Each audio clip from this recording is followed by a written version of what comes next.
Hello there, YouTube. This is Sibbles and Bits back at it again. Today we're doing Sit Down Saturday for Inkbound. At the end of the day, the most important thing to realize is that Inkbound is a complicated game. It may not seem like it because, like it's easy to play, but there's a lot of things at work that go into being truly good at the game. And I wouldn't even say that I'm necessarily like I'd say that I'm good, but I'm certainly not one of the best players at the game.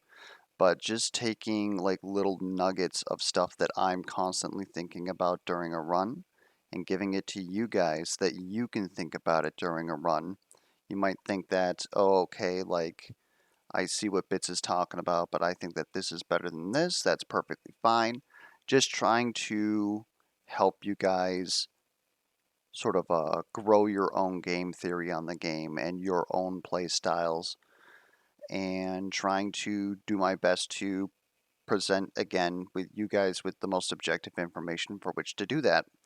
And today we're going to be talking about roughly the economy of the game, and by proxy, we're going to be talking about augments and I plan my economy around about 900 quillings, which is grabbing both binding empowerments and not really shopping a lot, which other people may disagree with. And again, I see that as perfectly viable. So here we have a snippet from the Discord from user Twonky, because I didn't go through and do this all myself. Thankfully, Twonky did. And so Twonky is a moderator on the Inkbound Discord, but I believe they also sort of fill in as one of the Inkbound experts that you can go to the Discord and ask questions and have like mechanical stuff and stuff like that answered. I believe they're also trying to keep Steam guides in the Steam community tab like relatively updated as much as possible when the game's constantly in flux. So if you see one of those by Twonky, you can pretty much be assured that they're going to be good. Anyways, so what we are looking at here is the minimum of all the quilling drops in the game. And so I have taken those and put those over here. And I am of course assuming that I am taking a 100 quilling book mod. I'm not even sure that these exist, but some people might take 75 book mods up in Inkbound. Some people might take 125. Some people might take 175. So I've determined that this is like the average of a book mod. You'll fight book 1, probably get 80 quillings. Fight book 2, you'll probably get 80 quillings. You may not necessarily get your money pot by book 2, but if you get your money pot, each 25% that you're able to drop them down to 75% health, 50% health, and then 25% health, they will drop at least 40 quillings. And then if you are able to actually kill the money pot, they'll drop a little bit more and drop you a total of 168. But I partitioned these just so that you're able to take a look at that for yourself. Maybe you don't always kill the money pot. If so, I don't know. Maybe I need to come up with a video on tips and tricks on killing money pots with all classes. But so generally speaking, by the time we hit the book 1 shop, we have about 428. Now you might be saying, what about fight 3? I'm assuming that you're going to be taking a hard fight in book 3, or sorry, fight 3 of book 1, which obviously doesn't offer quillings. It's going to offer either a vestige or glyphs, whichever you prefer. And so I only count the first 2 fights as quilling income. So we should hit the shop with about somewhere around 428 quillings.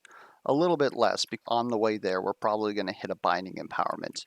Now, according to how the individual book layout goes, because they are a little bit random, you might have to hit the shop a little bit earlier due to the fact that your binding empowerment has not shown up by event 2. And something to note, I wish I had a diagram for this, but I'm kind of running out of time for this.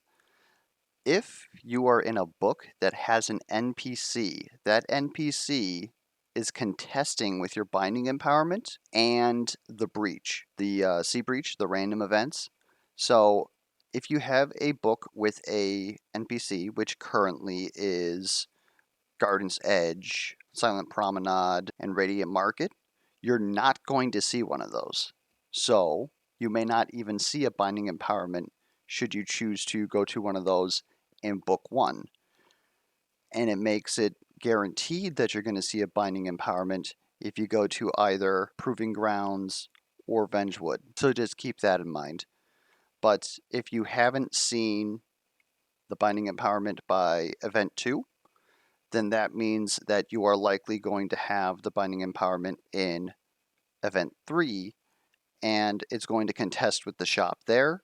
So if I see that, I will generally take the shop early to make sure that I can get the Binding Empowerment before the boss. And then, of course, beating the Book Guardian only gives you about 40 minimum, maximum 50. You would think that it'd be more than that, but that's what it is. So in Book 1, we're going to make a total of 468. And so then we go into Book 2, we're going to have to take another mod. There's going to be a money pot somewhere in there. In Book 2, we don't take any Quillings. That's my strategy, because at this point, Vestiges are just worth more than getting Quillings, in my opinion. So this is pretty much the same. It just makes a little bit more money in order to damage the money pot here and kill it. So then it gives us a total of 256.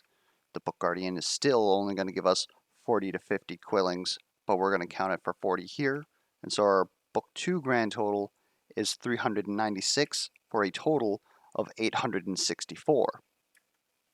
And so you might see over here we have all of our expenditures, right? Each Binding Empowerment, if we're going to take the rare AUG, is going to be 250 and 250.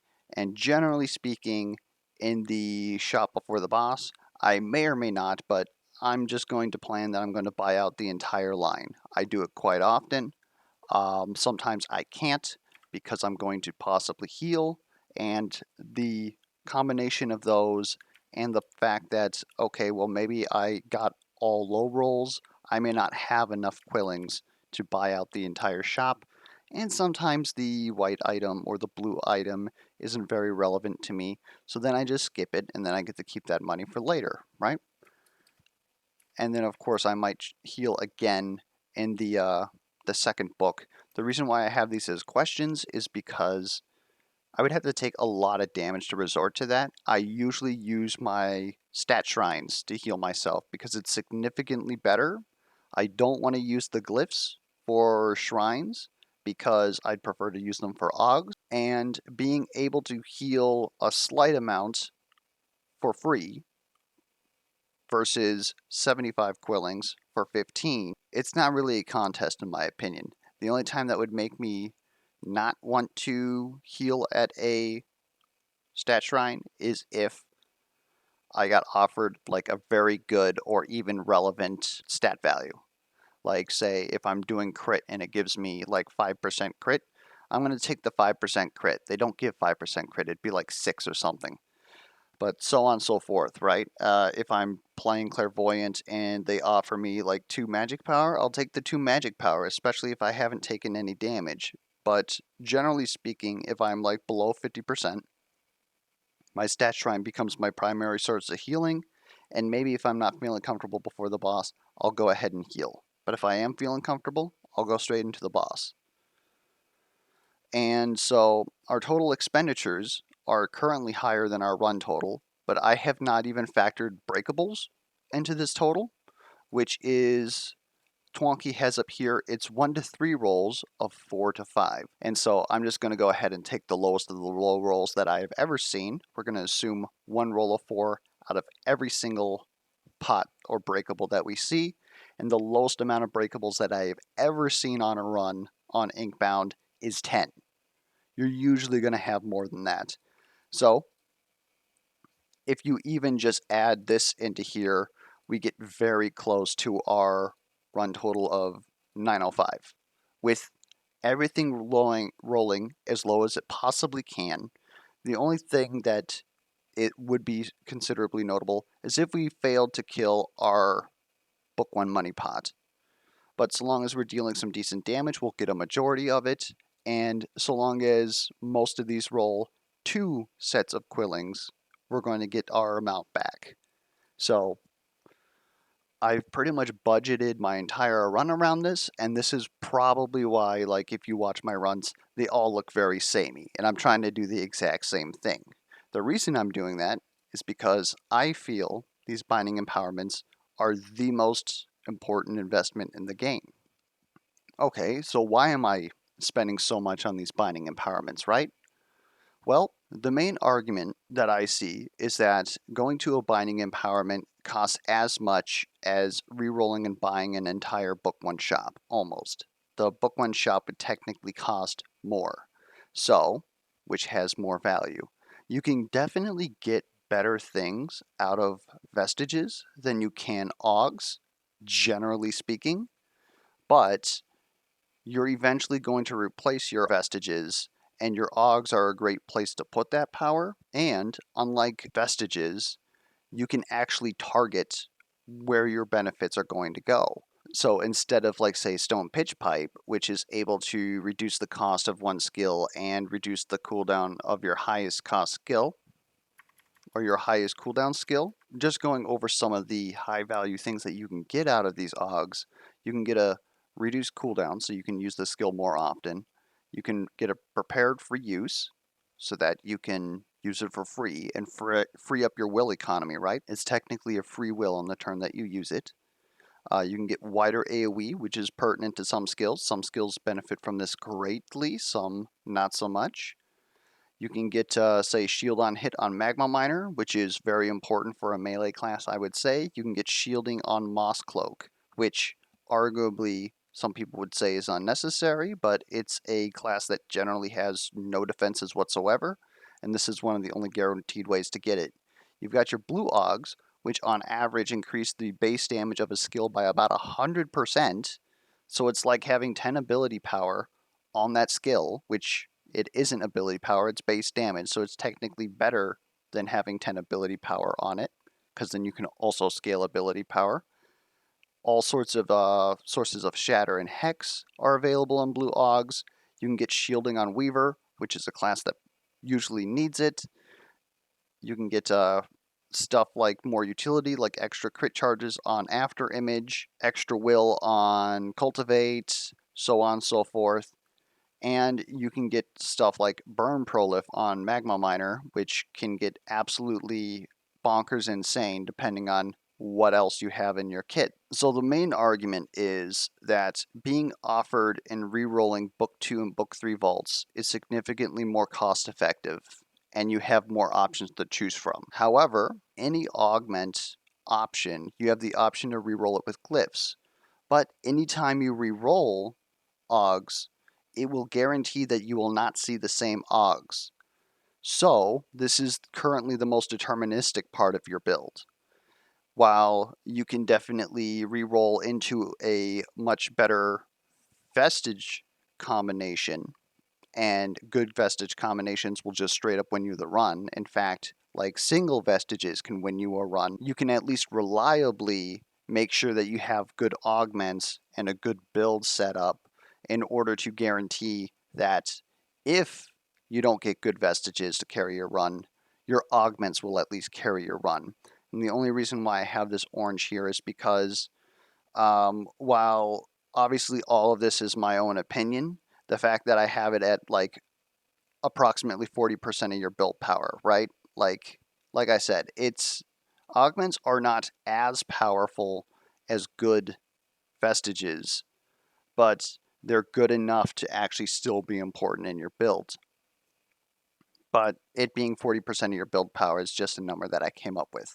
And so the most important thing about binding empowerments is that without them, we cannot reduce down to 3 bindings until after the Book 2 second fight, because you'll get 3 fights up until the boss of the first book, you'll get a purple aug, and then you'll get another 2 in the first 2 fights. So if you funnel these all into 2 bindings, which would be 3 whites, 1 purple, and 2 green, then you would be able to finally seal off 2 of your augs, and now you've got that reroll power in the remaining 3 skills, because now you will always be offered one Og from each of those skills. If you don't see the one you want, you just re-roll it, and then you can pick whichever one you want. And so at that point, you can start deterministically building your build. And this is primarily while you'll see me like all of a sudden just dump all sorts of commons into, like, say, Ironclad being the best example,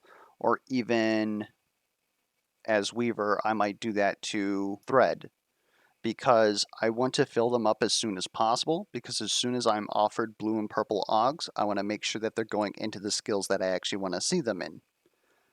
Respecting, of course, that some skills want green Ogs as well, and some skills are okay with getting white Ogs.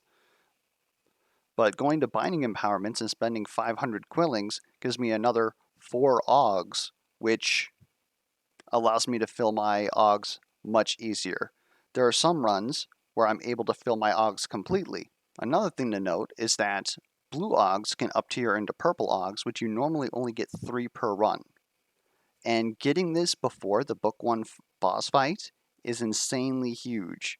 Getting free uses on Miner and Weaver, getting a decent critical chance Og if you were already priming crits, or you, like, for whatever reason, got a whole ton of crit already. Maybe you got a Dun's Head out of the Sea of Ink. You can get Orb Generation on Blink, which, by the way, is not exclusive, so you can get up to 3 of them. You can get insane damage multipliers on Incendiary, Cone of Frost, and Poison Vapors, which is the enemies take plus 25% damage when they're afflicted by that element. That's global across your character, and it's additive with Hex, and it's additive with enemy damage resistance. So if you're in a run where there's damage resistance because you took, like, Ink Shell or whatever the other one is, you can just completely offset that, and it is a damage multiplier that you don't normally get, so it scales a lot. Anyways, that was my, like, very long discussion on, like, game economy and why I take Binding Empowerments. If that left you with more questions, be sure to put them down in the comments below. I'm willing to answer them. It might spark more Sit Down Saturday videos. If you have any other ideas for Sit Down Saturday videos, as always, feel free to leave those down in the comments below. And if you have any other sorts of feedback, be it questions, comments, concerns, misplay alerts, be sure to leave that down there. And until next time, I'll catch you guys around.